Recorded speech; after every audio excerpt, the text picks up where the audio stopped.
ஸ்தோத்திரம் ஆண்டவரே. சர்வ வல்லமையுள்ள தேவனே, உம்முடைய கருத்துக்களாக எங்களை தாழ்த்தி ஒப்புக் கொடுக்கிறோம் அப்பா. உம்முடைய பரிசுத்த ஆவியானவரின் இடைப்படுதல் ஒவ்வொரு வசனத்திலும் இருந்து எங்களுக்கு தேவையான வார்த்தையை தந்து இன்றைய வேத தியானத்தில் அப்பா நாங்கள் ஆண்டவரே உம்மண்டை இன்னும் கிட்டி சேர எங்களுக்கு தேவையான ஞானத்தையும் அறிவையும் புத்தியையும் ஆலோசனைகளையும் தந்து உம்முடைய கிருபையும் இரக்கமும் தயவும் பெற்ற பிள்ளைகளாக நாங்கள் பரலோக ராஜ்யத்தை அடைய எங்களுக்கு தேவையான காரியங்களையும் மறைப்பொருள்களையும் வெளிப்படுத்துங்கப்பா. உம்முடைய கரம் எங்களை பலப்படுத்தட்டும். உம்முடைய கரத்துக்குள்ளாக எங்களை தாழ்த்தி ஒப்புக் கொடுக்கிறோம். இயேசு கிறிஸ்துவின் நாமத்தின் மூலம் ஜெபம் கீழும் ஜீவன் உள்ள நல்ல பிதாவே, ஆமீன். 2 கொரிந்தியர் 5:1 பூமிக்குரிய கூடாரமாகிய நம்முடைய வீடு அழிந்து போனாலும் தேவனால் கட்டப்பட்ட கைவேலையல்லாத நித்திய வீடு பரலோகத்திலே நமக்கு உண்டென்று அறிந்திருக்கிறோம். கிறிஸ்துவுக்குள் அன்பானவர்களே, பூமிக்குரிய கூடாரமாகிய நம்முடைய வீடு அழிந்து போனாலும் பேதுரு இவ்வாறாக கூறுகிறார், இந்த உலகம், இந்த 2வது உலகம் அக்கினிக்காக வைக்கப்பட்டிருக்கிறது, அக்கினியினால் எரிந்து ஒன்றுமில்லாமல் அழிந்து போகிறது என்று வசனம் சொல்கிறது என்று அவர் எழுதுகிறார். கிறிஸ்துவுக்குள் அன்பானவர்களே, நம்முடைய வாழ்க்கையில் பாவம் மரணத்தை விளைவிக்கிறது. நீதிமான் ரட்சிக்கப்படுகிறான், பரலோக ராஜ்யத்தை அடைகிறான். நாம் நீதி உள்ளவர்களாக இருக்கிறோமா அல்லது பாவம் நம்முடைய வாசற்படியில் படுத்திருக்கிறதா? மரணத்தை நாம் தழுவுவோமா அல்லது பரலோக ராஜ்யத்தை அடைவோமா? எபிரேயர் 3 வசனங்கள் முழுவதையும் நாம் வாசித்தோம் என்றால் அந்த பரம அழைத்தல் என்ற அதை நாம் எவ்வாறு அடைய முடியும் என்பதையும் வசனங்கள் நமக்கு எடுத்துரைக்கிறது. இப்படி இருக்க பரம அழைப்புக்கு பங்கு உள்ளவர்களாகிய பரிசுத்த சகோதரரே, நாம் அறிக்கை பண்ணுகிற அப்போஸ்தலரும் பிரதான ஆசாரியருமாயிருக்கிற கிறிஸ்து இயேசுவை கவனித்து பாருங்கள். நம்முடைய வாழ்க்கை என்பது கிறிஸ்து இயேசுவில் கட்டப்பட்ட வாழ்க்கையாக இருக்கிறது. அவரே அஸ்திபாரமாக இருக்கிறார். அவர் நமக்குள் இருந்து கிரியைகளை செய்கிறார். இயேசு கிறிஸ்துவின் சித்தம் நம்முடைய வாழ்க்கையில் செயல்பட வேண்டும். தேவனின் சித்தம் நம்முடைய வாழ்க்கையில் செயல்பட வேண்டும். 2வது வசனம் சொல்கிறது, மோசே தேவனுடைய வீட்டில் எங்கும் உண்மை உள்ளவனாய் இருந்தது போல இருவரும் தம்மை ஏற்படுத்தினவருக்கு உண்மையுள்ளவராய் இருக்கிறார்கள். கிறிஸ்துவுக்குள் அன்பானவர்களே, தேவன் நம்மை உண்டாக்கினார். வசனம் சொல்கிறது, மோசே, இயேசு கிறிஸ்து இருவரும் தேவனுடைய வீட்டில் உண்மையுள்ளவர்களாக இருந்தார்கள் என்று வசனம் சொல்கிறது. நம்முடைய வாழ்க்கையானது அந்த தேவனுடைய வீட்டிற்கு செல்ல உண்மையுள்ளவர்களாக நாம் இருக்கிறோமா? நம்முடைய ஆலயம் என்று நம்முடைய சரீரத்தை தேவன் சொல்கிறார், சபை என்றும் ஆலயம் என்றும். இது அவர் தங்கும் இடம். அந்த தங்கும் வீடான தேவன் தங்கும் இடம், இயேசு கிறிஸ்துவானவர் தங்கும் இடம், வாசம் பண்ணுகிற இடமான நம்முடைய ஆலயம், நம்முடைய சரீரம், அதுவே சபை என்று வசனம் சொல்கிறது. இதை நாம் தூய்மையாக வைத்திருக்கிறோமா? நமக்குள்ளாக இருக்கிற வெறுப்புணர்வுகள், கோபங்கள், காம விகாரங்கள், வேசித்தனமான எண்ணங்கள், இருதயத்தின் சிந்தனைகள் அனைத்தும் தீட்டுப்பட்டவைகளாக இருக்கிறதா? ஒரு மனுஷனை தீட்டுப்படுத்துவது இருதயத்தின் நினைவுகள் என்று வேத வசனம் சொல்கிறது. அப்படி உள்ள பிள்ளைகளாக நாம் இருக்கிறோமா? அல்லது தேவ சிந்தை, தேவனின் பலன், தேவனின் வல்லமை, அவருடைய மகத்துவம், அவருடைய மகிமை, அவரை ஸ்தோத்தரித்து அவரை புகழ்ந்து பாடுகிற பிள்ளைகளாக நாம் இருக்கிறோமா? அவருடைய சித்தம் செய்யும் பிள்ளைகளாக நாம் இருக்கிறோமா? இந்த உலகத்தில் நாம் செய்யும் அனைத்து காரியங்களும் நாம் இந்த உலகத்தில் வாழ்வதற்காக. கிறிஸ்துவுக்குள் அன்பானவர்களே, பரம அழைத்தல் என்பது பரமனின் பாதத்தில் நாம் சரணடைய, பரமனுடைய காரியங்களை நாம் செய்கிறோமா? பரமனின் சித்தம், சுவிசேஷத்தை அறிவித்து ஆத்துமாக்களை அறுவடை செய்து பரலோக ராஜ்யத்தை கட்டுவதே. கிறிஸ்துவுக்குள் அன்பானவர்களே, நாம் வஞ்சிக்கப்பட்டோம். சாத்தான் தந்திரத்தினாலும் சூழ்ச்சியினாலும் நம்மை விழத்தள்ளினான். ஆதாம் ஏவாள் நம்முடைய முன்னோர்களானவர்கள் பாவத்திலே விழுந்து மனிதனாக மாறி தேவ சாயலை இழந்து நாம் இந்த உலகத்திலே வாழ்கிறோம். நாம் எப்பொழுது பரமனின் வீட்டை அடைய முடியும்? வசனம் சொல்லுகிறது, மோசே உண்மையுள்ளவனாக இருந்தான். நாம் உண்மையுள்ளவர்களாக இருக்கிறோமா? 3ஆம் வசனம், வீட்டை உண்டு பண்ணினவன் வீட்டை பார்க்கிலும் அதிக கனத்திற்குரியவனாய் இருக்கிறான். அதுபோல மோசேயை பார்க்கிலும் இவர் அதிக மகிமைக்கு பாத்திரராயிருக்கிறார். கிறிஸ்துவுக்குள் அன்பானவர்களே, இந்த உலகம் என்பது இயேசு கிறிஸ்துவுக்காக உண்டாக்கப்பட்டது. இயேசு கிறிஸ்துவின் ராஜ்யம் அமைய உண்டாக்கப்பட்டது. இயேசு கிறிஸ்துவானவர் இந்த உலகத்தை படைத்து நம்முள்ளாக அவர் வாசம் செய்து நம்மோடு உறவாடவே இந்த உலகத்தை படைத்தார். நாம் அதை இழந்து போய் சாத்தானுடைய கையில் விட்டுவிட்டோம். இயேசு கிறிஸ்துவானவர் வந்து அதை மீட்டுக்கொள்வதற்காக தம்முடைய இரத்தத்தை முழுமையாக கொடுத்து நம்மை மீட்டெடுத்தார். பாவத்திலிருந்து விடுதலையானோம். மீண்டும் நான் பின்மாற்றமான காரியங்களில் செய்கிறோமா? நான் மீண்டும் பாவத்திற்குள்ளாக செய்கிறேனா? என்னுடைய காரியங்கள் பாவ செயல்களாக இருக்கிறதா என்பதை உணர்ந்தவர்களாக கிறிஸ்து எனக்காக வந்தார். அவருடைய இரத்தத்தை தந்தார். அவருடைய தழும்புகளால் நான் குணமானேன். அவருடைய இரத்தத்தினாலே நான் மீட்டுக்கொள்ளப்பட்டேன் என்று வசனம் நம்முடைய வாழ்க்கையில் இன்றும் நம்முடைய மனதிற்குள்ளாக விசுவாசித்து காணப்படாதவைகளை விசுவாசிக்கிற பிள்ளைகளாக நாம் இருந்தோம் என்றால், காரியங்கள் நமக்குள்ளாக கிரியை செய்யும் பொழுதும் அவர் நம்மோடு கூட இருக்கிறார் என்பதை உணர்ந்தவர்களாக அவர் வரும் பொழுது அவருக்கென்று நாம் விசுவாசத்திலே நிலைத்து நிற்கிற பிள்ளைகளாக, கரை திரையற்ற பிள்ளைகளாக இருக்கிறோமா நம்முடைய வாழ்க்கையானது என்பதை நாம் உணர வேண்டும். ஏனெனில் எந்த வீடும் ஒருவனால் உண்டாக்கப்படும்.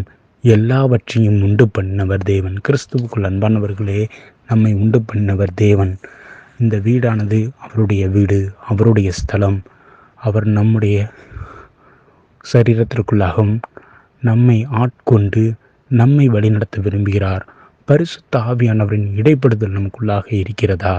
12வது வசனம் சொல்கிறது, சகோதரரே, ஜீவனுள்ள தேவனை விட்டு விலகுவதற்கு ஏதுவான அவ்விசுவாசமுள்ள பொல்லாத இருதயம் உங்களில் ஒருவனுக்குள் இராதபடிக்கு நீங்கள் எச்சரிக்கையாயிருங்கள். நம்மிடத்தில் தேவன் இந்த சரீரத்தை ஆட்கொண்டு இந்த ஆலயம் அவர் வாசம் செய்யும் ஸ்தலமாக இருக்கிற நம்முடைய சரீரம் நம்முடைய வீடு என்று நாம் சொல்லுவோமாகில், வீட்டை உண்டு பண்ணினவர் அவர், நம்மை படைத்தவர் அவர், இந்த வீடு அவருடையது. கிறிஸ்துவுக்குள் அன்பானவர்களே, அவரால் நாம் மண்ணினாலே உருவாக்கப்பட்டோம் என்று வேதவசனம் சொல்கிறது. அவர் முழுமையாக அழித்து நம்மை தூதர்கள் ஸ்தானத்திலே அமர செய்வேன் என்று சொல்லுகிறார். ஆராதனை பிள்ளைகளாக நாம் இருக்கிறோம் என்றால், நாம் அவராலே கட்டப்பட்ட இந்த வீடு அவருக்கு சொந்தமானது. அவர் நமக்குள் வாசம் செய்ய நம்முடைய இருதயமானது அவ்விசுவாசம் உள்ளதாகவும் பொல்லாத குணங்கள் நிறைந்ததாகவும் இருந்தால் அவர் எவ்வாறு வாசம் செய்வார்? நாம் அவருக்கென்று இருக்க, நாம் நம்மை நீதிமானாக காண்பதற்கு நன்மையான காரியங்களை செய்வோம். சோர்ந்து போகாமல் நன்மையான காரியங்களை செய்ய வேண்டும் என்று வசனம் சொல்கிறது. 13வது வசனம், உங்களில் ஒருவன் ஆகிலும் பாவத்தின் வஞ்சனையினாலே கடினப்பட்டு போகாதபடிக்கு இன்று எண்ணப்படும் அளவும் நாடேறும் ஒருவருக்கு ஒருவர் புத்தி சொல்லுங்கள். கிறிஸ்துவுக்குள் அன்பானவர்களே, விசுவாச குடும்பத்தார் என்றும் வழிவிலகி போகாமல் இருக்க ஒருவருக்கு ஒருவர் கரத்தை பிடித்து இயேசு கிறிஸ்துவின் வழியாக நடக்க வேண்டும். 6வது வசனம் சொல்கிறது, கிறிஸ்துவோ அவருடைய வீட்டிற்கு மேற்பட்டவரான குமாரனாக உண்மையுள்ளவராய் இருக்கிறார். நம்பிக்கையினாலே உண்டாகும் தைரியத்தையும் மேன்மை பாராட்டலையும் முடிவு பரியந்தம் உறுதியாய் பற்றி கொண்டிருப்போமாகில் நாமே அவருடைய வீடாயிருப்போம். கிறிஸ்துவுக்குள் அன்பானவர்களே, அந்த விசுவாசமான இயேசு கிறிஸ்துவை நாம் முடிவு பரியந்தம் அவர் ஒருவரையே மேன்மை பாராட்டி அவரை நாம் உறுதியாக பற்றி கொண்டோம் என்றால் நித்திய வீடடைய அவர் ஒருவரே பலி. அவர் நமக்குள் ஜீவித்திருக்கும் பொழுது அவர் பரம அழைத்தினின் போது அந்த நித்திய வீட்டிற்கு நம்மை அழைத்து செல்வார். ஏனென்றால் அவரே தன்னுடைய இரத்தத்தை கொடுத்து நம்மை பிதாவோடு ஒப்புரவாக்கின அந்த சுத்த கண்ணனாக இருக்கிறார். பிரதான ஆசாரியராக இருக்கிறார் என்று வேத வசனம் சொல்கிறது. அவர் அல்லாமல் நாம் பரலோக ராஜ்யமான அந்த நித்திய வீட்டிற்குள்ளாக பிரவேசிப்பதில்லை. 17வது வசனம் சொல்கிறது, மேலும் அவர் 40 வருஷமாய் ஆரை ஆசரித்தாரோ, பாவம் செய்தவர்களை அல்லவோ, அவர்களுடைய சவங்கள் வனாந்தரத்திலே விழுந்து போயிற்றே. 18வது 19வது வசனம், பின்னும் என்னுடைய இளைப்பாறுதலில் பிரவேசிப்பதில்லை என்று அவர் யாரை குறித்து ஆணையிட்டார்? கீழ்ப்படியாதவர்களை குறித்தல்லவா? ஆதலால் அவ்விசுவாசத்தினாலே அவர்கள் அதில் பிரவேசிக்க கூடாமல் பார்க்கிறோம். கிறிஸ்துவுக்குள் அன்பானவர்களே, அவ்விசுவாசம் என்பது பிசாசானவன் தேவ தூஷணங்களை ஏவி விடுவான். கிறிஸ்து உனக்காக வரவில்லை, அவர் உனக்காக மரிக்கவில்லை. கிறிஸ்து தேவனுக்காக மரித்தார். அவர் இந்த உலகத்திற்கு பாவங்களுக்காக மரித்தார். அவருடைய பாவங்களுக்காக மரித்தார். அவர் சென்று விட்டார், அவர் இனி வரமாட்டார் என்று தேவ தூஷணம் சொல்வார்கள். கிறிஸ்துவுக்குள் அன்பானவர்களே, இயேசு கிறிஸ்துவானவர் சொன்னார், நானே தேவகுமாரன், நானே உலகத்திற்கு ஒளியாக இருக்கிறேன், நானே வாசல். நம்முடைய வேத வசனங்கள் தேவனுடைய வார்த்தைகள், தேவனுடைய சத்திய வார்த்தைகள். இதை நாம் முழுமையாக நமக்குள்ளாக வைத்து நாம் அந்த வசனங்களை எடுத்து தேவ வசனம், சத்திய வசனம் பட்டயமாக நாம் அதை பயன்படுத்த வேண்டும். நாம் அந்த தேவனுடைய வார்த்தையை பட்டயமாக பயன்படுத்தும் போது எதிரியின், பிசாசின் சூழ்ச்சிகள், தந்திரங்கள், வஞ்சனையான காரியங்களில் இருந்து தப்பிக்க வேத வசனம் மட்டுமே நம்மை பலப்படுத்தி வழிநடத்தும். அனைத்து விதமான இக்கட்டுகளில் இருந்தும் நம்மை நீக்கி போடும். நாம் அவ்விசுவாசத்திற்குள்ளாக இருந்தோம் என்றால் பரலோக ராஜ்யத்தை அடைய முடியாது. இஸ்ரவேல் ஜனங்கள் 40 வருஷம் வனாந்திர பாதையில் நடந்தார்கள். பல அற்புதங்களையும் அதிசயங்களையும் கண்டார்கள். பலவித சோதனைகள், வேதனைகளை கண்டார்கள். இருந்தாலும் கர்த்தர் தேர்ந்தெடுத்தவர்களை மட்டுமே அந்த கானானை சென்றடைய வழிநடத்தினார். கிறிஸ்துவுக்குள் அன்பானவர்களே, நம்மை இந்நாள் வரைக்கும் நடத்தி வந்த தேவன், நமக்கு தேவையான காரியங்களை செய்த தேவன், நாம் அற்புதம் காண, அதிசயம் காண, நமக்கு தேவையான அனைத்து நன்மையான காரியங்களும் ஈவுகளையும் கொடுத்த தேவன், நமக்கு ஜீவன் தந்து நம்மளை பலப்படுத்தி நம்மை வழிநடத்தின தேவன், அவரை நாம் விட்டு விலகாமல் பற்றி கொள்வோம். உறுதியாய் பற்றி கொண்டோம் என்று வசனம் சொல்கிறது. உறுதியாய் அவரை பிடித்து கொள்வோம். ஒருபோதும் கைவிட மாட்டார். நம்மை காத்து வழி நடத்துவார். அவர் நம்மோடு கூட இருப்பார். நாம் பரலோக ராஜ்யம் நிச்சயமாக பிரவேசிப்போம். யோவான் 17ஆம் அதிகாரம் 3ஆம் வசனம் சொல்கிறது, ஒன்றான மெய் தேவன் ஆகிய உண்மையும் நீர் அனுப்பினவருமாகிய இயேசு கிறிஸ்துவையும் அறிவதே நித்திய ஜீவன். யோவான் 12ஆம் அதிகாரம் 25ஆம் வசனம் சொல்கிறது, தன் ஜீவனை சிநேகிக்கிறவன் அதை இழந்து போவான். இந்த உலகத்தில் தன் ஜீவனை வெறுக்கிறவனோ அவன் அதை நித்திய ஜீவ காலமாய் காத்து கொள்வான். ரோமர் 2ஆம் அதிகாரம் 7ஆம் வசனம் சொல்கிறது, சோர்ந்து போகாமல் நற்கிரியைகளை செய்து மகிமையையும் கனத்தையும் அழியாமையையும் தேடுகிறவர்களுக்கு நித்திய ஜீவனை அளிப்பார். கிறிஸ்துவுக்குள் அன்பானவர்களே, நாம் மெய்யான தேவனை, உண்மையான தேவனை, நம்மை அனுப்பினவரை, இயேசு கிறிஸ்துவை அனுப்பினவரை விசுவாசிப்போம் என்றால் நித்திய ஜீவனை அடைவோம். நாம் இந்த உலகத்தின் ஜீவனும் இந்த உலகத்தின் காரியங்களையும் எனக்கு மேலாகனது என்று நான் எண்ணிக்கொண்டேன் என்றால் நான் பரலோக ராஜ்யத்தை அடைய முடியாது. என் ஜீவனை இழக்க நான் என்றும் தயாரான நிலையில் இருந்தேன் என்றால் எனக்கு நித்திய ஜீவனை அளிக்க தேவன் நிச்சயம் வருவார். நான் தேவனுக்காக என்னுடைய வாழ்க்கையானது இருக்க வேண்டும். அதுவே என்னுடைய கடமை. அதை குறித்து நான் மேன்மை பாராட்ட மாட்டேன். என்னை படைத்த தேவனையும் எனக்காக ஜீவனை கொடுத்த இயேசு கிறிஸ்துவையுமே நான் மேன்மை பாராட்டுவேன் என்று சொல்வோம். ஆகில் சோர்ந்து போகாமல் நற்கிரியைகளை செய்து மகிமையும் கனத்தையும் அழியாமையையும் தேடுகிறவர்களுக்கு நித்திய ஜீவனை கொடுப்பேன் என்று வாக்குத்தத்தம் செய்த தேவன் சொல்கிறார். சோர்ந்து போகாமல் நற்கிரியைகளை செய்வோம்.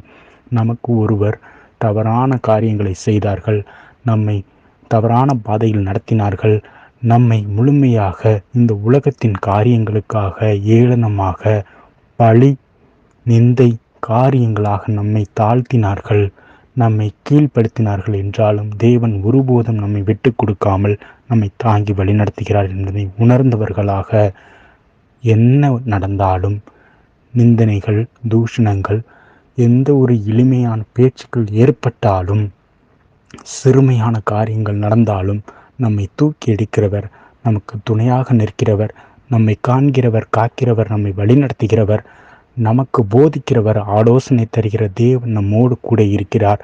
சமாதானத்தின் தேவன் சாத்தானை நம்முடைய கால்களால் மிதித்து போடுவார் என்று நாம் தேவன் மீது விசுவாசத்தை வைத்து அவர் ஒருவரையே பற்றி கொண்டோம் என்றால் கூடுமே, எல்லாம் கூடுமே, உம்மாலே எல்லாம் கூடும், கூடாதது ஒன்றுமில்லை, உம்மால் கூடாதது ஒன்றுமில்லை. கர்த்தர் மீதாக நம்முடைய விசுவாசத்தை வைப்போம்.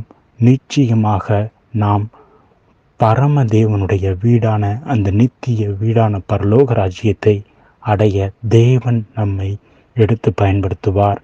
நம் மீது இரக்கமாக இருக்கிறவர் மனதுருகிற தேவனாக இருக்கிறார். அவரிடம் நம்மை தாழ்த்தி ஒப்பு கொடுப்போம். ஜெபம் செய்வோம். ஸ்தோத்திரம்பா, ஸ்தோத்திரம் ஆண்டவரே.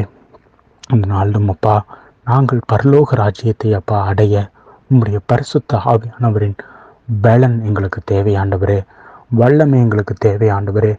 ஆவிக்குரிய வாழ்க்கையாகவும் ஆவிக்குரிய வாழ்க்கையில் நிலை நின்று அதை ஆண்டவரே உமக்கென்று ஆண்டவரே அர்ப்பணித்தவர்களாக எங்களுடைய சரீரங்களை, எங்களுடைய அனைத்து செயல்களையும் உம்முடைய பரிசுத்த ஆவியானவரை ஆட்கொள்ள எங்களை அர்ப்பணிக்கிறோம் அப்பா. நீங்கள் ஆட்கொள்ளுங்க ஆண்டவரே, நீங்கள் வழி நடத்துங்க, நீங்கள் பலப்படுத்துங்க. அனைத்து காரியங்களையும் அப்பா நீங்கள் முழுமையாக செயல்படுத்துங்கப்பா. உங்களுடைய கரத்துக்குள்ளாக எங்களை தாழ்த்தி ஒப்பு கொடுக்கிறோம். உங்களுடைய பரிசுத்த கரம் எங்களை தாங்கி வழி நடத்தட்டும் அப்பா.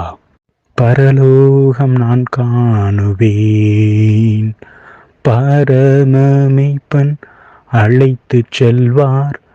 பரலோகம் நான் காணுவேன், பரலோகம், பரலோகம், பரலோகம், பரலோகம், இயேசுவோடு நான் காணுவேன்,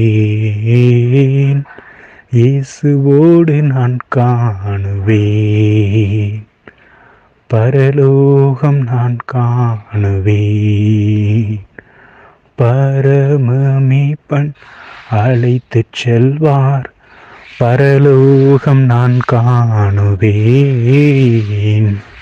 அப்பா, நாங்கள் பரலோகத்தை காண்கிற பிள்ளையாக, உம்முடைய நித்திய வீடை அடையும் பிள்ளையாக எங்களை நீர் தேர்ந்தெடுத்தீர், எங்களை நீர் காத்து கொண்டீர், வழி நடத்தினீர். நாங்கள் இன்னும் அப்பா விசுவாசத்திலே பலப்பட உம்முடைய பரிசுத்த ஆவியானவர் எங்களை ஆட்கொண்டு வழி நடத்தட்டும் அப்பா. முற்றிலுமாக எங்களை சமர்ப்பிக்கிறோம். வழி நடத்துங்க, பலப்படுத்துங்க, வசனத்தினால் புடமிடுங்க. இயேசு கிறிஸ்துவின் ராஜ்யத்தை படைக்கும் பிள்ளைகளாக, அக்னி ஜுவாலைகளாக எங்களை மாற்றுங்க. உம்முடைய கரம் எங்களை பலப்படுத்தட்டும். இயேசு கிறிஸ்துவின் நாமத்தின் மூலம் ஜெபம் கேளும் ஜீவன் உள்ள நல்ல பிதாவே. ஆமீன், ஆமீன்.